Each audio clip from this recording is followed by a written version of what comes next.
नमस्कार, स्वागत आहे तुमचं माझ्या यूट्यूब चॅनलमध्ये, ज्याचं नाव आहे स्वामी भक्ती मराठी. 19 मार्च 2026.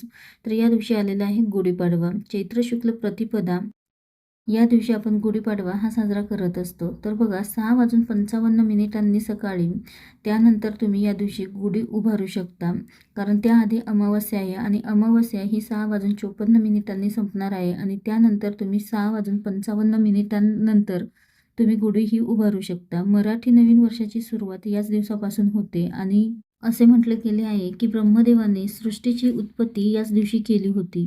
गुढीपाडवा हा सण वसंत ऋतूची चाहूल आपल्याला देत असतो आणि गुढीपाडवा हा सण विजयाचं प्रतीक मानलं गेलं आहे, मांगल्याचं प्रतीक मानलं गेलं आहे. तर या गुढीपाडव्याला गुढीला कोणत्या रंगाची साडी परिधान करावी, कुठल्या रंगाची साडी परिधान करू नये, त्यासोबतच प्रत्येक रंग काही ना काही सांगून जातो. तर याबद्दलची संपूर्ण माहिती आपण या व्हिडिओमध्ये बघणार आहोत. तर व्हिडिओ स्किप न करता संपूर्ण बघा आणि जे कोणी नवीन असेल या चॅनलवरती तर सबस्क्राईब करा. तर गुढीपाडवा म्हणजे काय, तर स्वातंत्र्याचा ध्वज आणि पाडवा म्हणजे विजयाचा ध्वज. अतिशय सुंदर अशा या अर्थाने गुढीपाडवा आपण साजरी करत असतो. गुढीपाडवा हा सण 3.5 मुहूर्तांपैकी अख्खा एक मुहूर्त मानला जातो आणि या दिवशी आपण खरेदी करत असतो. बऱ्याच काही गोष्टी खरेदी करत असतो आणि याला कुठलाही मुहूर्त या दिवशी बघायची गरज पडत नाही, कारण हा संपूर्ण दिवस 3.5 मुहूर्तांपैकी एक शुभ मुहूर्त मानला जातो. आणि हा सण महाराष्ट्रामध्ये खूप जास्त प्रमाणामध्ये साजरा केला जातो आणि प्रत्येक ठिकाणी प्रत्येक घरामध्ये गुढी ही उभारली जाते. प्रत्येकजण गुढी उभारतो आणि त्याला साखरेची गाठी, कडुलिंबाचा पाला लावला जातो आणि तो प्रसाद म्हणून खाल्ला देखील जातो. विजयाची गुढी उभारत असतो. गुढीपाडवा हा चैत्र महिन्यातील शुक्ल पक्षातील प्रतिपदेला येतो आणि तो वसंत ऋतूच्या आगमनाची चाहूल आपल्याला देत असतो. त्यासोबतच याची एक कहाणी देखील आहे. असे म्हटले जाते की शालिवाहन राजाने शंखावर मिळवलेल्या विजयाचे प्रतीक म्हणून गुढी उभारली होती. त्यासोबतच प्रभू श्रीरामांनी बालीचा वध करून सुग्रीवाला राजा केलं होते आणि बालीच्या दहशतीतून लोकांना मुक्त केले होते. म्हणूनच आपण गुढीपाडवा हा सण साजरा करत असतो. त्याच्याचबरोबर ब्रह्मदेवाने सृष्टीची उत्पत्ती केली होती याच दिवशी, म्हणून 3.5 मुहूर्तांपैकी हा अख्खा एक मुहूर्त मानला गेला आहे. या दिवशी नवीन अशी वेलूची काठी आणायची असते. तुमच्याकडे जुनी असेल तर ती देखील तुम्ही स्वच्छ करून घेऊ शकता. त्याला तेल लावून नंतर ती आपल्याला वाळवायची असते आणि त्यानंतर ध्वज उभारायचा असतो. गुढी आधीच तुम्ही स्वच्छ करून घेऊ शकता. त्यासोबतच गुढीसाठी तुम्ही बांबूची काठी घेऊ नका, कारण ती आतून पोकळ असते आणि त्यामुळे आपण ती बांबूची काठी घेऊ नये. तर तुम्ही वेलूची काठी घेऊ शकता. त्यानंतर तिला वस्त्र परिधान करा आणि कडुलिंबाचा पाला, फुलांचा हार, साखरेची गाठी लावून आपल्याला छान गुढी सजवायची असते. जिथे आपण गुढी उभारणार आहोत तर तिथली जागा स्वच्छ करून त्या ठिकाणी आपल्याला पाट ठेवून त्यावरती त्याच्या बाजूने रांगोळी काढायची असते.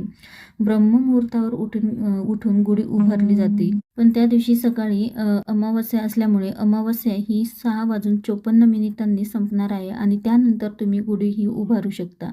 गुढी ही लवकरात लवकर उभारावी. त्यानंतर कडुलिंबाचा जो पानं आहे आणि त्यात कडुलिंबाचा पाने आणि गुळाचा नैवेद्य आपल्याला दाखवायचा असतो आणि त्यानंतर जे काही आपण गोडाधोडाचं करत असतो तर त्याचा नैवेद्य आपल्याला दाखवायचा असतो. या दिवशी बऱ्याच गोष्टी खरेदी केल्या जातात. गुढीसाठी साडी ही नवीन घ्यावी का, जुनी चालेल का, तर बघा, तुम्ही नवीनच साडी गुढीसाठी घ्यावी. तुम्ही स्वतः वापरलेली साडी ही गुढीसाठी घेऊ नये. मागच्या वर्षी गुढीला वापरलेली साडी पण तुम्ही न घातलेली साडी असेल तर ती तुम्ही वापरू शकता, पण तुम्ही घातलेली साडी ही आपल्याला वापरायची नाही. रेशमी साडी असेल तर तुम्ही ती रेशीम साडी वापरू शकता. तर रेशीम साड्यांकडून जी सकारात्मक लहरी मिळत असतात, त्यामुळे आपल्याला तुमच्याकडे जर रेशीम साडी असेल तर ती देखील तुम्ही वापरू शकता. त्यासोबतच तुम्ही ब्लाऊज पीस जरी वापरला तरीही चालेल किंवा शॉल वापरली तरीही देखील चालेल. तर बघा, तुम्ही भगव्या रंगाची साडी तुम्ही घेऊ शकता. भगव्या रंगाची साडी तुम्ही गुढीला लावली तर अतिउत्तम. भगवा रंग हा विजयाचं प्रतीक आहे आणि ती असेल तर अतिउत्तम. नाही तर तुम्ही गडद पिवळ्या रंगाची साडी गुढीला परिधान करू शकता. तसेच लाल रंगाची देखील तुम्ही घेऊ शकता. तर हे देखील रंग विजयाचं प्रतीक म्हणून मानले जाते. गुढीसाठी तुम्ही ब्लाऊज वापरू शकता किंवा शॉल देखील तुम्ही घेऊ शकता. त्यानंतर हिरवा रंगाची देखील साडी किंवा ब्लाऊज पीस घेऊ शकता. गुलाबी, पांढरा रंग देखील घेऊ शकता. पांढऱ्या रंगाची साडी पांढरा रंग हा शांततेचं प्रतीक आहे आणि त्यामुळे तुम्ही पांढऱ्या रंगाची साडी किंवा शॉल देखील घेऊ शकता किंवा तुम्ही देखील परिधान करू शकता.